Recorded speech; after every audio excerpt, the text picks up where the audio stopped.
నా హైడ్రేషన్ కోసం I just trust one thing, ఫుల్గా వాటర్ ఉండే కంట్రీ డిలైట్ వల్ల పొలాచి కోకోనట్స్. సో ఇప్పుడే కంట్రీ డిలైట్ యాప్ డౌన్లోడ్ చేసుకొని ఆర్డర్ చేయండి.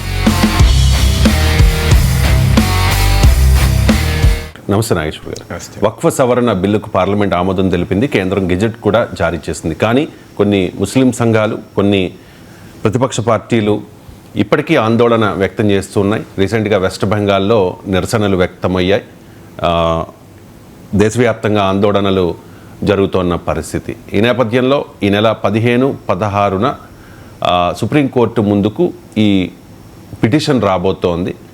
సో న్యాయ సమీక్ష ముందు వక్ఫ్ బిల్లు నిలవగలుగుతుందా? సుప్రీంకోర్టు ఈ వక్ఫ్ బిల్లును కొట్టివేయగలదా? అంటే సార్, సుప్రీంకోర్టు ఏం చేస్తుందని మనం స్పెక్యులేట్ చేయలేం, కానీ దీనిపైన కాన్స్టిట్యూషనల్ క్వశ్చన్స్ ఏంటి అనేది మాత్రం చర్చించవచ్చు. అల్టిమేట్గా అత్యున్నత న్యాయస్థానం ఏ వైఖరి తీసుకుంటుందనేది మన స్థాయి కాదు. సో ఇందులో మొదటిది, ఈ చట్టంలో అన్ని చెడ్డవే ఉన్నవి, ఈ చట్టాన్ని లాక్, స్టాక్ అండ్ బ్యారల్ అంటారు. అంటే మొత్తానికి మొత్తం కొట్టివేయాలి అని అనడం కూడా కరెక్ట్ కాదు. ఇప్పుడు ఉదాహరణకు ఈ చట్టంలో కొన్ని principles, chief executive officer of a Waqf board joint secretary స్థాయి అధికారి ఉండాలి అని కొత్త సవరణలో ఉంది. అంటే దాదాపు ఈ చట్టం మనకు అర్థం కావాల్సింది అంటే, భారతదేశంలో వక్ఫ్ అనేది ఫస్ట్ టైం 206 అనుకుంటా, ఎర్లీ 1200లో క్రియేట్ అయింది. వక్ఫ్ అంటే ఏంటంటే, ముస్లిం లా ప్రకారము ఒక మతపరమైన కార్యక్రమాలకు కానీ, ఒక చారిటేబుల్ కార్యక్రమాల కోసం ఒక ఆస్తిని నిర్దేశించడాన్ని వక్ఫ్ అంటారు. అంటే ఆ ఆస్తి ఒక వ్యక్తి తన సొంత ఆస్తి కావచ్చు, లేదా ప్రభుత్వాలకు కావచ్చు, లేదా ప్రభుత్వాలు లేనప్పుడు ఆ కాలంలో జమీందారులు, నవాబులు కావచ్చు, ఒక ప్రాపర్టీని ముస్లిం లా ప్రకారము దేవుని పేరిట దాన్ని అంకితం చేయడం. ఒక్కసారి వక్ఫ్గా క్రియేట్ అయితే దాన్ని అమ్మరాదు, ఇతరులకు బదలాయించరాదు, గిఫ్ట్ ఇవ్వరాదు, ఈవెన్ వెనక్కి కూడా తీసుకురాదు. అందువల్ల చాలామంది వక్ఫ్ ట్రస్ట్ ఒకటే అంటున్నారు, అది నిజం కాదు. వక్ఫ్ ట్రస్ట్కున్న తేడా ఏంటంటే, ట్రస్ట్కు కావాలంటే వెనక్కి రావచ్చు, వక్ఫ్లో వెనక్కి కూడా రావడానికి వీల్లేదు. ఒకసారి ప్రాపర్టీని వక్ఫ్కి ఇస్తే దట్ ఈజ్ పర్మనెంట్, ఎందుకంటే దేవుని పేరిట ఇస్తున్నామని. ఎందుకు ఈ వక్ఫ్ క్రియేట్ అయింది అన్నప్పుడు, ఇస్లాం ప్రకారం, నేను ఖురాన్ ఏం చదవలేదు, కానీ ఖురాన్ చదివిన వారు చెప్పింది చూశాను, చదివాను కనుక. ప్రొఫెసర్ ఫైజన్ ముస్తఫా అని one of the very prominent legal academic, ఇక్కడ మన నల్సార్ విశ్వవిద్యాలయానికి వైస్ ఛాన్సలర్గా ఉండే, ఇప్పుడు పాట్నాలోని చాణక్య నేషనల్ లా యూనివర్సిటీకి వైస్ ఛాన్సలర్గా ఉన్నాడు. ఆయన కోట్ చేసింది ఏంటంటే, ఖురాన్లో కనీసం ఒక 28 చోట్ల ఈ చారిటీ గురించి చెప్పబడింది అని. ఇప్పుడు ఒక వాదన ఏంటంటే, వక్ఫ్ అనేది ఖురాన్లో లేదు కదా, వక్ఫ్ అనే పదం ఖురాన్లో లేనప్పుడు దానికంత ప్రాధాన్యత ఎందుకు అని. కానీ ఖురాన్లో లేదు అన్నది నిజమే కావచ్చు, కానీ వక్ఫ్కు ఉండేటువంటి భావన ఖురాన్లో ఉంది అనేది ఆయన ఈజ్ ఎ కాన్స్టిట్యూషనల్ లాయర్. ఆయన ముల్లా కాదు, ముస్లిం మతనాయకుడు కాదు. సో ఒక కాన్స్టిట్యూషనల్ లాయర్ అయినటువంటి ప్రొఫెసర్ ఫైజన్ ముస్తఫా ఖురాన్లో చెప్పింది ఏంటంటే, నీ ఆస్తిలో బిచ్చగాడికి, దిక్కులేని వాడికి వాటా ఉంటుంది. In your property A beggar and deprived as a share అని నాకు గుర్తున్నంత వరకు చాప్టర్ 26 వర్స్ 19 అనుకుంటాను, సబ్జెక్ట్ కరెక్షన్, ఖురాన్లో ఉన్నదాన్ని ప్రొఫెసర్ ఫైజన్ ముస్తఫా కోట్ చేశాడు. సో అందువల్ల ఖురాన్ కాన్సెప్ట్ ఏంటి అంటే, ఇప్పుడు జకాత్ అని ఉంటుంది. సో ఈద్కు రోజు ప్రేయర్కి వెళ్ళే ముందు తన వార్షిక ఆదాయంలో 2.5% చారిటీకి ఇచ్చిపోవాలి అని. సో అందువల్ల చారిటీ అనేది ఖురాన్ అనే కాదు, వాస్తవంగా ఏ మతంలోనైనా మనకు చారిటీ ఉంటుంది. దాన ధర్మాలు అనేది హిందూ ధర్మంలో ఉంటుంది, చారిటబుల్ ఇన్స్టిట్యూషన్స్ క్రిస్టియానిటీలో ఉంటుంది. సో ప్రతి మతంలో ఉంటుంది, ఖురాన్లో కూడా ఈ డైమెన్షన్ ఉంది. అందుకే వక్ఫ్ అనేది ఇవాళ కొత్తగా వచ్చింది ఏం కాదు. 1206లో ముల్తాన్లో ఒక మసీదును నిర్వహించడానికి ఫస్ట్ టైం వక్ఫ్ క్రియేట్ అయింది. అప్పటి నుంచి చట్టం కూడా చాలామందికి ప్రభుత్వము హిందూ మతానికి సంబంధించింది రెగ్యులేట్ చేస్తుంది, ముస్లిం మతానికి సంబంధించింది రెగ్యులేట్ చేయదు అన్న భావన కూడా ఉంది. అది కూడా నిజం కాదు. వాస్తవానికి Hindu religious endowments and properties మెయింటెనెన్స్కు సెంట్రల్ చట్టం లేదు. ఇప్పుడు ఈ మతపరమైన అంశాలు కాంకరెంట్ లిస్ట్లో వస్తుంది. అంటే కేంద్రము చట్టం చేయొచ్చు, రాష్ట్రము చట్టం చేయొచ్చు. ఇప్పుడు హిందూ మత సంబంధిత ఆస్తుల నిర్వహణ, కార్యక్రమాల నిర్వహణకు రాష్ట్ర స్థాయి చట్టాలు ఉన్నాయి. ఇప్పుడు ఆంధ్రప్రదేశ్లో ఎండోమెంట్ యాక్ట్ ఉంది, తెలంగాణలో ఉంది, కర్ణాటక ఉంది, బీహార్ ఉంది, కేరళ ఉంది, మీకు తమిళనాడు ఉంది. వివిధ రాష్ట్రాల్లో చట్టాలు ఉన్నాయి. ఈవెన్ సెంట్రల్ యాక్ట్ లేదు.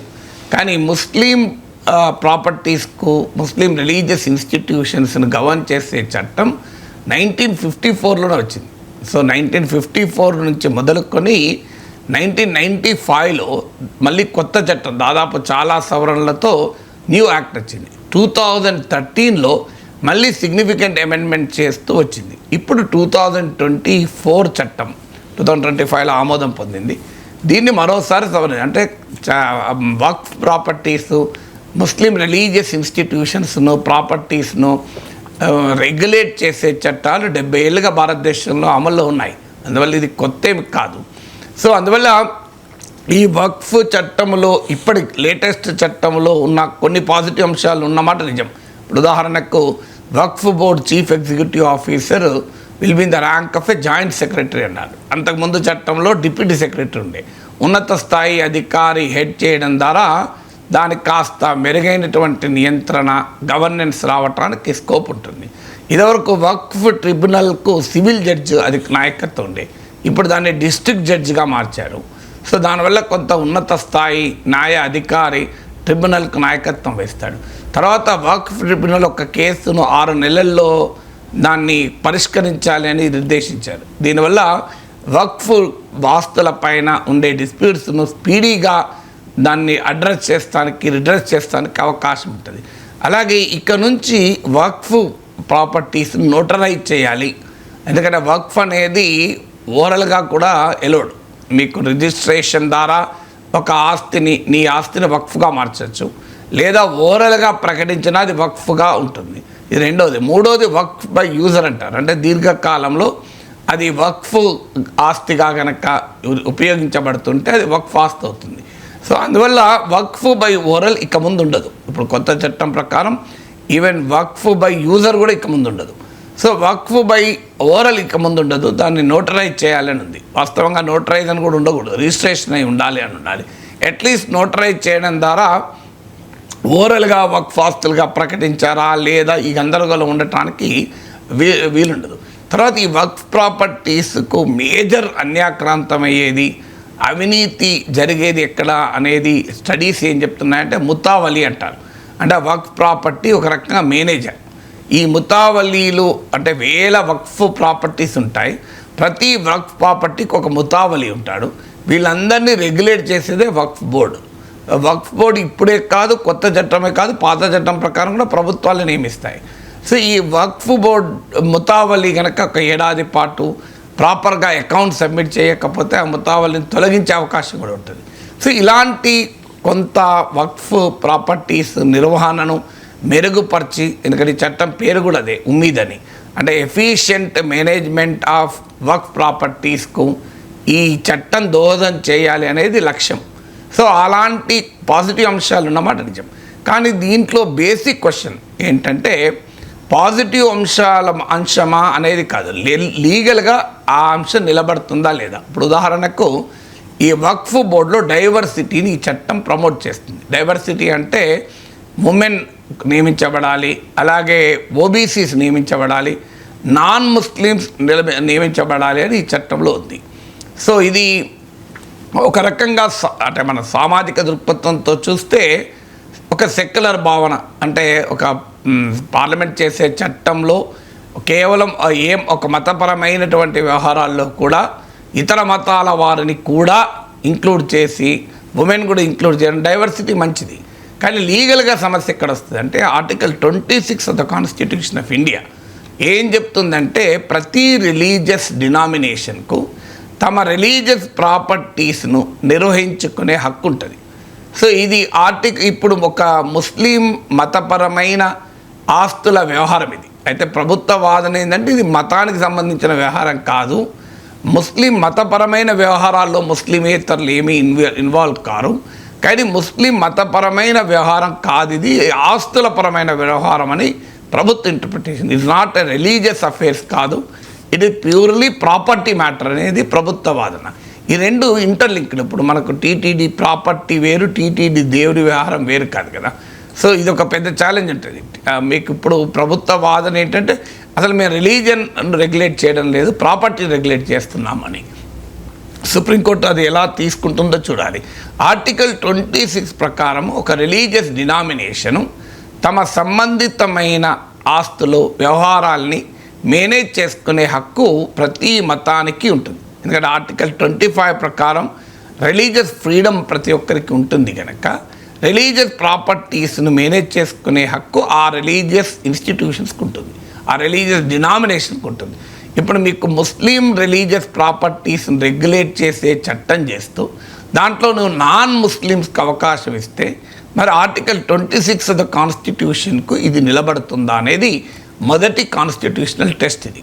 అంటే నాన్ ముస్లిమ్స్ ఉండడం తప్ప నేను అనడం లేదు, డైవర్సిటీ మంచిదే. నీకు సెక్యులర్గా మతపరమైన ఇన్స్టిట్యూషన్స్ కూడా మారుస్తే మంచిదే కదా. కానీ మరి అది కేవలం ముస్లిం ఇన్స్టిట్యూషన్స్కే చేస్తామనేది రెండో క్వశ్చన్ వస్తుంది. ఒక ఏ చట్టమైనా like should be treated alike అనేది ఒక లాలో ప్రిన్సిపల్. అంటే ఒకే రకమైన అంశాలని ఒకే రకంగా చట్టం చూడాలి. ఎందుకంటే భారత రాజ్యాంగము discrimination on the ground of religion allow చేయదు.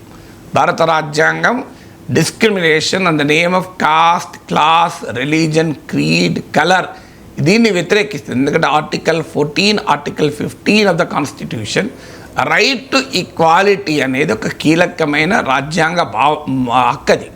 సో ఇక్కడ క్వశ్చన్ ఏమొస్తుందంటే నువ్వు ముస్లిం రిలీజియస్ ఇన్స్టిట్యూషన్స్ గవర్న్ చేయడానికేమో నాన్ ముస్లిమ్స్ను కూడా ఇంక్లూడ్ చేసి డైవర్సిటీని కోరుకుంటున్నాం, మంచిదే. మరి ఇతర పరమైన మత సంస్థలు కూడా అది కోరుకుంటావా? ఇప్పుడు కేవలం ముస్లిం రిలీజియస్ ఇన్స్టిట్యూషన్స్కి చట్టాలు లేవు.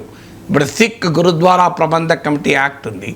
అంటే గురుద్వారాలను నిర్వహణ, సిక్ మత సంబంధిత ఆస్తుల నిర్వహణకు చట్టం ఉంది. మరి అందులో గురుద్వారా ప్రబంధ కమిటీ SGPCలో కూడా నాన్ సిక్కుల ఏతరులను అనుమతిస్తారా? ఇప్పుడు హిందూ రిలీజియస్ ఎండోమెంట్స్ ఉన్నాయి, మన టీటీడీ ఉంది, ఇలాంటివి ఉన్నాయి. ఇప్పుడు చంద్రబాబు నాయుడు అన్నాడు కదా టీటీడీలో హిందూ ఏతరులు ఎలా ఉంటారు అని. ఈవెన్ ఉద్యోగాలు కూడా చేయకూడదు అంటున్నాం కదా, బోర్డుల తర్వాత సంగతి. టీటీడీలో ఉండేటువంటి నాన్ రిలీజియస్ యాక్టివిటీస్, టీటీడీలో ఉండే సెక్యులర్ యాక్టివిటీస్ ఉంటాయి. ఉదాహరణకు తిరుపతిలో ఒక టీటీడీ ఆస్తికి సెక్యూరిటీ గార్డు ఉంటాడు, అదే రిలీజియస్ యాక్టివిటీ కాదు. ఒక టీటీడీ సత్రంలో క్లీన్ చేసే వాళ్ళు ఉంటారు, అదే రిలీజియస్ యాక్టివిటీ కాదు. అక్కడ కూడా హిందువులే ఉండాలి అని కదా వాదన. మరి ఒక టీటీడీ సత్రములో కూడా హిందువే ఉండాలి అని మనం అందరం అడుగుతున్నప్పుడు మరి ముస్లిం ప్రాపర్టీస్ను ముస్లిం రిలీజియస్ ఇన్స్టిట్యూషన్ మసీదులతో సహా వాటిని మేనేజ్ చేసే బోర్డులో ముస్లిమేతరులు ఎలా ఉంటారు? ఇప్పుడు చంద్రబాబు నాయుడు లాంటి వాళ్ళు సమాధానం చెప్పాలి కదా. సో అందువల్ల రైట్ టు ఈక్వాలిటీ ఏం చెప్తుంది? అన్ని రిలీజియస్ ఇన్స్టిట్యూషన్స్ను ఒకే రకంగా సెక్యులర్ స్టేట్ చూడాలి. సో మీకు ఒకవైపు ఏమో ఇదే ప్రభుత్వం యూనిఫామ్ సివిల్ కోడ్ తెస్తాం, ఉమ్మడి పౌర స్మృతి అంటున్నారు. మరి 1 nation 1 election, 1 nation 1 tax, 1 nation 1 language, 1 nation 1 ration card, 1 nation అన్ని 1 నేషన్ అంటున్నారు కదా. మరి ఒకే దేశం ఒకే చట్టం ఈ విషయంలో ఎందుకు ఉండదు? ఇప్పుడు ఇది ఒక మంచి అవకాశం కదా. ఇప్పుడు మన దేశంలో ముస్లిం ప్రాపర్టీస్ కొరకు ఒక చట్టం, హిందూ ప్రాపర్టీస్కి ఒక చట్టం, సిక్ ప్రాపర్టీస్కి ఒక చట్టం. ఎందుకు ఒకే చట్టం చేయొచ్చు కదా? All religious institutions and religious properties management act అని ఒకటే సెంట్రల్ చట్టం తెచ్చేస్తే పడైపోతుంది కదా. మరి ఎందుకు ఒకవైపు ఉమ్మడి పౌరస్మృతి కావాలి అని చెప్తున్న బీజేపీ, ఉత్తరాఖండ్ లాంటి రాష్ట్రాల్లో ఉమ్మడి పౌరస్మృతి చట్టాలు చేసిన బీజేపీ మతపరమైన ఆస్తుల నిర్వహణలో ముస్లింలకు ప్రత్యేక చట్టం ఎందుకు చేస్తోంది? నా సలహా ఏంటంటే ఉమ్మడి చట్టం చేయండి, అది ఏ మతమైనా కానివ్వండి. మత సంబంధితమైన ఆస్తులకు ఒకే రకమైన నిర్వహణ విధానం ఎందుకు ఉండకూడదు? 1 nation 1 religious properties management act ఎందుకు ఉండకూడదు? ఇది భారత రాజ్యాంగం చెప్పింది కదా యూనిఫామ్ సివిల్ కోడ్ ఉండాలి అని. ఉమ్మడి పౌరస్మృతి వైపుగా ఒక మంచి ముందడుగు కదా, ఎందుకు ఉండకూడదు? దీనికి ఆన్సర్ లేదు. ఇక రైట్ టు ఈక్వాలిటీ ఏం చెప్తుంది అంటే నీవు ప్రతి మతాన్ని ఒకే రకంగా చూడాలి. ఒక మతానికి సంబంధించిన ఆస్తుల నిర్వహణలో మతేతరులని అనుమతించినప్పుడు మిగతా మతాలకు సంబంధించిన ఆస్తుల నిర్వహణలో మతేతరులను ఎందుకు అనుమతించరు అనే క్వశ్చన్ వస్తుంది. అండ్ అప్పుడు లా ప్రిన్సిపల్ ఏంటంటే like should be treated alike, అంటే ఒకే రకమైన దానిని ఒకే రకంగానే చూడాలి, వివక్ష చూపరాదు మతం పట్ల అనే చట్టం చెప్తుంది. ఇప్పుడు ఉదాహరణకు హిందూ అనే పదంలో చాలామంది ఇంక్లూడింగ్ బీజేపీ నమ్మేది ఏంటంటే హిందూ అన్న పదంలో సిక్కులు వస్తారు, బౌద్ధులు వస్తారు, జైనులు వస్తారు కదా. ఈవెన్ గౌతమ బుద్ధుడిని శ్రీమన్నారాయణ అవతారంలో ఒకటిగా భావిస్తారు కదా చాలామంది. మరి అలాంటప్పుడు ఈవెన్ టీటీడీ బోర్డులో బుద్ధిస్టులను సిక్కులను అపాయింట్ చేయొచ్చా? మీరు చెప్పండి, అడగ ప్రశ్నకి ఏంటి? సో అందువల్ల హిందూ రిలీజన్లో భాగమని భావించిన సిక్కులు, బౌద్ధులు, జైన్లు వీళ్ళను కూడా హిందూ రిలీజియస్ ఇన్స్టిట్యూషన్లలో చేయరు. అలాంటప్పుడు ముస్లిమేతరులను ఎలా చేస్తారు ముస్లిం బోర్డులో?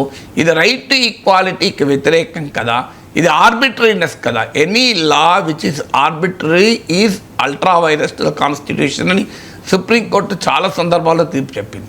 అంటే చట్టానికి ఆర్బిటరీ ఉండొద్దు, అంటే మన్మాని అంటారు చూడు, నా ఇష్టం వచ్చినట్టు చట్టం చేస్తా అంటే అంగీకరించబడదు. సో అందువల్ల రైట్ టు ఈక్వాలిటీ అనేది రెండవ డైమెన్షన్గా మీకు దీంట్లో క్వశ్చన్ వస్తుంది.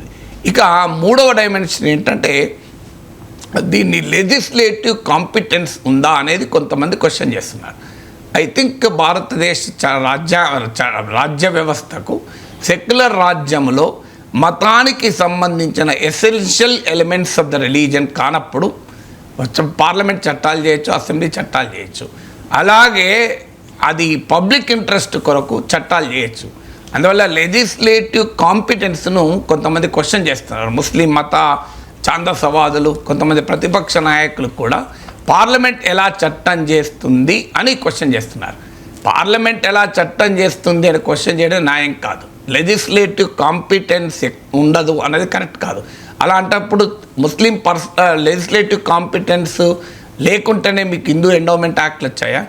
మత సంబంధితమైన కార్యక్రమాల్ని నియంత్రించే విషయంలో ఎస్టాబ్లిష్డ్ ఎక్లియాస్టిక్ జ్యూరిస్ప్రుడెన్స్ అంటారు. ఎక్లియాస్టిక్ జ్యూరిస్ప్రుడెన్స్ అంటే మత సంబంధితమైన కేసులా ఏం చెప్తుంది అంటే ఎసెన్షియల్ ఎలిమెంట్స్ ఆఫ్ రిలీజన్ అయితే తప్ప చట్టాలు చేయొచ్చు. ఇప్పుడు వక్ఫ్ ప్రాపర్టీ అనేది ఎసెన్షియల్ ఎలిమెంట్ ఆఫ్ రిలీజన్ ఏం కాదు కదా. సో అందువల్ల ఒక మత సంబంధిత ఆస్తుల నిర్వహణ అది ఎసెన్షియల్ ఎలిమెంట్ ఆఫ్ రిలీజన్ కిందికి వస్తుందా రాదా అనేది రేపు సుప్రీంకోర్టు చెప్పాలి. Essential element of the religion అయితే మాత్రం చట్టాలు చేయరాదు. నాకు తెలిసినంతవరకు అది ఎసెన్షియల్ ఎలిమెంట్ ఆఫ్ రిలీజన్గా రాదు. వచ్చుంటే హిందూ ఎండోమెంట్ యాక్ట్లు కూడా ఉండవు కదా. అందువల్ల మత సంబంధిత ఆస్తుల నిర్వహణ విషయంలో చట్టాలు హిందూ మతానికి సంబంధించిన వాటిలో చట్టాలు వచ్చినప్పుడు, సిక్ గురుద్వారా ప్రబంధ కమిటీ చట్టాలు వచ్చినప్పుడు, 1954 నుంచి వక్ఫ్ చట్టాలు వచ్చినప్పుడు, కొత్తగా ఇప్పుడు చట్టం చేయడానికి పార్లమెంట్కి హక్కు లేదు అని క్వశ్చన్ చేస్తున్నారు. అది నిలబడుతుంది అని అనుకోవడం లేదు. But that is one question. Legislative competence of the parliament to enact such law, ఇది మూడవది. నాలుగవది ముస్లిం పర్సనల్ లా ఉన్నప్పుడు, ఉమ్మడి పౌరస్మృతి లేనప్పుడు ముస్లిం ప్రాపర్టీస్ని రెగ్యులేట్ చేసేటువంటి ఇంటర్వెన్షన్ అంగీకరించబడుతుందా అని. కానీ వాస్తవంగా మన దేశంలో ముస్లిం పర్సనల్ లా ఉన్నప్పటికీ, యూనిఫామ్ సివిల్ కోడ్ లేనప్పటికీ ముస్లిం పర్సనల్ లాకు సంబంధించిన అనేక అంశాలని ఇప్పటికీ రెగ్యులేట్ చేస్తూనే ఉన్నారు. ఉదాహరణకు మీకు ట్రిపుల్ తలాక్ చట్టమే ఒక ఎగ్జాంపుల్ కదా. అంటే ముస్లిం మ్యారేజ్ డిజల్యూషన్ గురించి చట్టాలు చేశారు కదా. సో అందువల్ల ముస్లిం వక్ఫ్ బోర్డు విషయంలో కూడా 1954లోనే చట్టం వచ్చింది కదా. అందువల్ల అది ముస్లిం పర్సనల్ లా పైన చట్టం చేయకూడదు అనే వాదన నిలబడుతుంది అనుకోను. ఎందుకంటే ట్రిపుల్ తలాక్ను సుప్రీంకోర్టే కొట్టేసింది కదా. అందువల్ల ఆ రెండు అంశాలు అంటే రైట్ టు ఈక్వాలిటీ విషయంలో సుప్రీంకోర్టు ఎలాలో ఛాలెంజ్ చేస్తున్నారు, అది ఒక వ్యాలిడ్ గ్రౌండ్ కావచ్చు. Article 26 of the constitution violate చేస్తుంది అన్నది వ్యాలిడ్ గ్రౌండ్ కావచ్చు క్వశ్చన్ చేయడానికి. ఆ రెండు వ్యాలిడ్ గ్రౌండ్స్ కావచ్చు. మిగతా రెండు లెజిస్లేటివ్ కాంపిటెన్స్ ఆఫ్ ద పార్లమెంట్కి ఇలాంటి చట్టం చేసే హక్కు ఉందా, అలాగే ముస్లిం పర్సనల్ లాలోకి ఇంటర్వెన్షన్ కదా అనే వాదన ఐ డోంట్ థింక్ కోర్టులో నిలుస్తుందా అనేది అనుమానిస్తుంది, నా వ్యక్తిగత అభిప్రాయం. అందువల్ల ఈ 4 అంశాలు. 5వ అంశం ఏంటంటే fundamental rights. Article 32 of the constitution ఏం చెప్తుందంటే ప్రతి పౌరునికి ప్రాథమిక హక్కులు ఇస్తుంది. ఉదాహరణకి మతపరమైన హక్కులు కూడా ప్రాథమిక హక్కులు. ఇప్పుడు ఉదాహరణకు ఈ చట్టం ఏం చెప్తుంది అంటే, కొత్త చట్టం, నీ ఒక వక్ఫ్కు ప్రాపర్టీని డొనేట్ చేయాలి అనుకుంటే ఒకటి నువ్వు ముస్లిం అయి ఉండాలి. విచిత్రం చూడండి, వక్ఫ్ బోర్డు నిర్వహణలోమో ముస్లిమేతరులను పెడుతూ డైవర్సిటీ అంటుంది, కానీ ఈ యొక్క వక్ఫ్ ప్రాపర్టీ ఇవ్వడానికి మాత్రం ముస్లిమే కావాలంటుంది. అంటే ఈ చట్టంలో ఎంత ఆర్బిట్రరీనెస్ ఉన్నదానికి ఇది ఒక ఉదాహరణ. వక్ఫ్ బోర్డుల్లోమో ముస్లిమేతరులు ఖచ్చితంగా ఉండాలి అని చట్టం చేస్తూ, వక్ఫ్ ప్రాపర్టీగా నేను డొనేట్ చేయాలి నా సొంత ఆస్తి అంటే నువ్వు ముస్లిం అయ్యి ఉండాలి అని చెప్తోంది. మరి అది ఎక్కడ లాజిక్ అవుతుంది? అది కూడా నీవు 5 ఏళ్ళుగా ముస్లింగా ప్రాక్టీసింగ్ ముస్లింగా ఉండాలి అని చెప్తోంది. ఒక ప్రాపర్టీ నాది, ఉదాహరణకు నాదో మీదో ఒక ప్రాపర్టీ, ఆ ప్రాపర్టీని మీరు ఏమైనా చేసుకోవచ్చు కదా, నువ్వు ఎవరికైనా ఇచ్చుకోవచ్చు కదా. నాది వక్ఫ్కి ఇస్తా అంటే కాదని అనే అధికారం ప్రభుత్వానికి ఎక్కడ ఉంటుంది? ఇప్పుడు అది ఎంతమంది ముస్లిమేతరులు వక్ఫ్ ప్రాపర్టీస్ ఇస్తున్నారన్న తర్వాత సంగతి. రాచరిక కాలంలో, జమీందారుల కాలంలో హిందూ జమీందారులు, హిందూ రాజులకు కూడా వక్ఫ్కి ఇచ్చారు. ఇప్పుడు ఆధునిక కాలంలో ఎంతమంది ఇస్తారు తర్వాత సంగతి. కానీ ఇవ్వకూడదు అని ఎక్కడైనా చట్టం చేయొచ్చా? ఇప్పుడు ఉదాహరణకు తిరుపతి హుండీలో ఒక హిందూ కాని వ్యక్తి వెళ్ళి నేను ఒక 10 తులాల బంగారం అందులో వేస్తా అంటే, లేదు నువ్వు హిందూ వైత్యం అని ప్రూవ్ చేసుకుంటేనే వేయాలి అని చట్టం చేస్తుందా? ఎందుకంటే నా ఆస్తి నా ఇష్టం కదా, నా ఆస్తి నీ ఆస్తా కాదా తేల్చాలి తప్ప, నీ ఆస్తి అయినప్పుడు నువ్వు ముస్లింగా 5 ఏళ్ల పాటు, అది కూడా 5 ఏళ్ళు, నాకు అర్థం కాని అంశం ఏంటంటే 5 ఏళ్ళు ముస్లిం అవుతావు, 4 ఏళ్ళకు ముస్లిం కావా, 3 ఏళ్ళకు ముస్లిం కావా? ఇది ఎక్కడ చట్టం? ఈ చట్టంలో ఒక విచిత్రమైన ప్రొవిజన్, నీవు 5 ఏళ్ళుగా ముస్లిం అని నిరూపించుకొని అప్పుడు మాత్రమే నువ్వు వక్ఫ్ ప్రాపర్టీ ఇవ్వాలి. ఇది ఫండమెంటల్ రైట్స్కు వ్యతిరేకం. బహుశా ఆర్టికల్ 32 ఆఫ్ ద కాన్స్టిట్యూషన్ ప్రకారం సుప్రీంకోర్టులో ఇది నిలబడుతుందా అనేది 5th question. So on the ground of fundamental rights ఇది నిలబడుతుందా అని.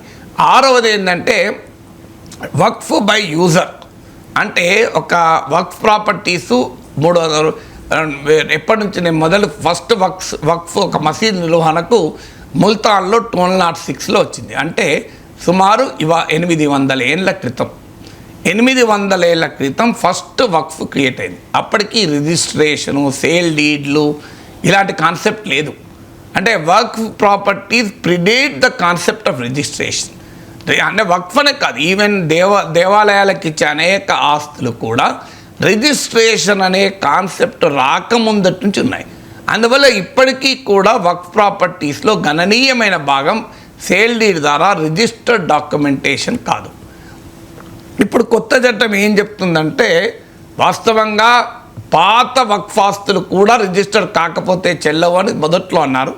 కానీ వ్యతిరేకత వచ్చాక జేపీసీ రికమెండేషన్ ప్రకారం రెట్రాస్పెక్టివ్ అమలు కాదు, ప్రాస్పెక్టివ్గా అమలు అవుతుందని చెప్పారు. అంటే భవిష్యత్తులో వక్ఫ్ బై యూజర్ ఎలోడ్ కాదు.